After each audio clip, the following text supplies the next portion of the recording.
ఆ రాముడు గుణాలు ఏంటి, అవి మన జీవితంలో మనం అలవర్చుకోగలుగుతున్నాం లేదా, అది మన లైఫ్లో ఇంప్లిమెంట్ చేస్తున్నాం లేదా, అది ఏంటంటే మనం ప్రతిసారి మనంగా అనుకోవాలి.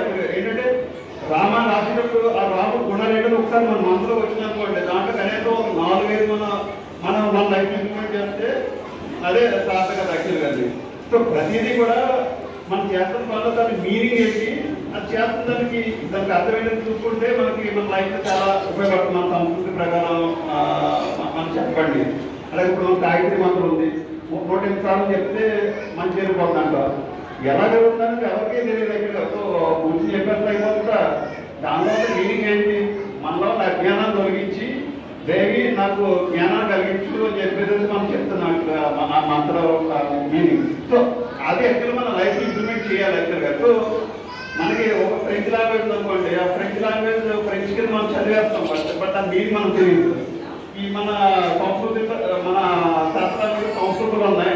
ఇదివరకు ఋషులకి మన పెద్దలకి అందరూ సంస్కృతి తెలుసు కాబట్టి అది ఆ శ్లోకం చదవగానే దాని మీనింగ్ వాళ్ళకి తెలుసు యాక్చువల్గా. మనకేం మనం ఒక శ్లోకం కింద చూస్తున్నాం లేదు కనుక అది ఒక బ్రాండ్ ఒక పంతులు గారు చెప్పేది అనుకుంటున్నాం. అంతే దాంట్లో మీనింగ్ మనం తీసుకోవడానికి ట్రై చేయాలి యాక్చువల్గా. సో నా హంబుల్ రిక్వెస్ట్ ఏంటంటే సాధ్యాల వరకు మనం చేస్తున్న పని దాని వెనకాల మీనింగ్ తెలుసుకుంటానికి మన లైఫ్లో కొంతవరకు